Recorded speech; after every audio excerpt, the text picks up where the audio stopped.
For a number of years, I would warm myself up for my sermon on Sunday by watching a preacher on TV early Sunday morning. See if I could get some of that juice going. Get a little riled up. I haven't done it for a while, mostly because they're basically telling me the same thing I heard 10, 15 years ago. But this morning it was unavoidable. I'm looking for the news. I'm clicking along. Stop it. There's Rick Warren, the famous Rick Warren, Saddleback Church, the purpose-driven guy himself with his cute little goatee. And gee, I wish I could grow one of those. And he wears his open shirt, and looking really And I'm not mocking him at all, but I'm impressed because and this is a big church. And there's an orchestra there and a choir, and they have the big screen thing go on. It's very vivid, very theatrical. People like that. One of the things people really like, apparently now, is going to church the way they go to the movies. They want a show. Something spectacular, something riveting, thrilling. They want to go away feeling inspired, which usually means the way they feel when they leave a movie. We all know the feeling, and it's okay. What I want to call attention to this morning is that the whole Easter story hinges on a kind of theatrical moment, doesn't it? This idea, the very shortest version of which Matthew read earlier, of going to the tomb and he's not there. There are longer versions, but all of them essentially say the same thing, that what was dead is now alive. Now, you don't get more spectacular than that. That's kind of the ultimate claim that your God is cooler than anybody else's God. My God can make it rain, but my God will bring me back from the dead. It's a pretty cool assertion.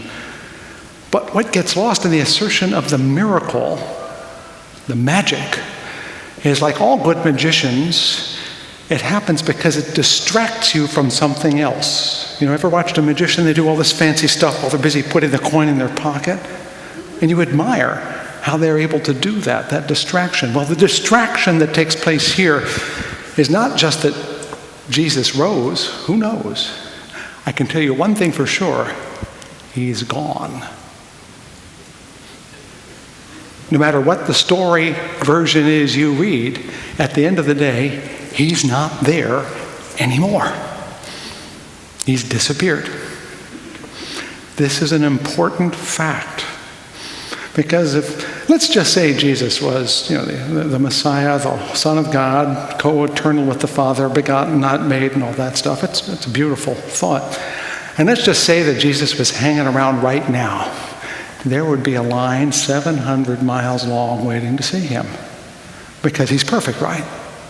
So he'll answer any question, and he'll get the answer right. Jesus, I got this problem with my tax form, see? Jesus, my sister keeps pulling my hair. Jesus, I got a hangnail. You see what I mean?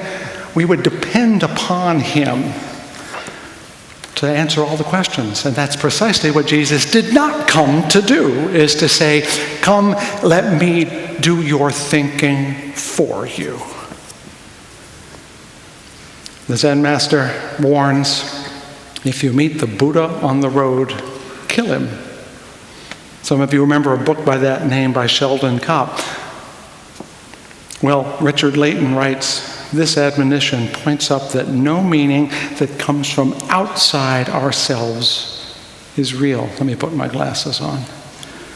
The Buddhahood of each of us is the point. We need to learn to recognize it.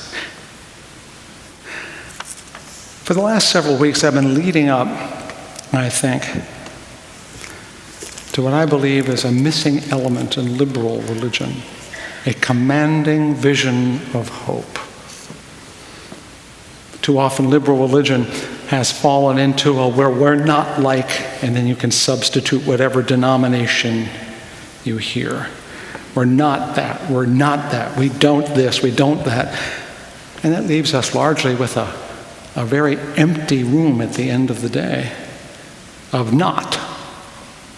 And any religion of not isn't exactly going to win legions of faithful followers. It became and can become a valley of dry bones. I don't know if you recognize that reference. It's to the 37th chapter of the prophet Ezekiel. I'm thinking of that today because when I go to a synagogue service, as I often do, yesterday, for example, one of the texts was the Valley of the Dry Bones. It's the only absolute horror movie embedded inside of Scripture. I'm not kidding. But here's a passage.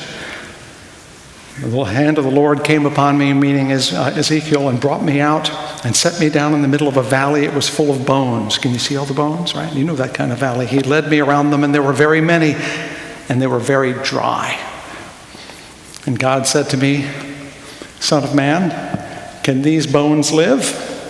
And Ezekiel, being quite smart, demurred, said, You know that, Lord, not me. That's literally what he says, You, Lord. Then he said, meaning God, prophesy to the bones and say to them, Hear the word of the Lord. And thus says God, I will cause breath to enter you and you shall live.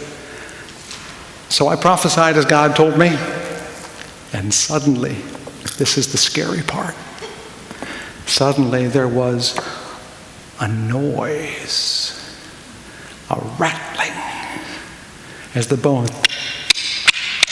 came together. Can you hear it? As the bones go, and they stand up into great big skeletons, and the sinew crawls up all over them. I am not exaggerating. This is what it says, without the sound effects. But that's what it says. Bone came up to bone, and there were sinews on them, and they had flesh. You've seen those movies where everything comes unglued? Well, everyone's coming re-glued. It's a horror movie. But they lack a soul, a spirit.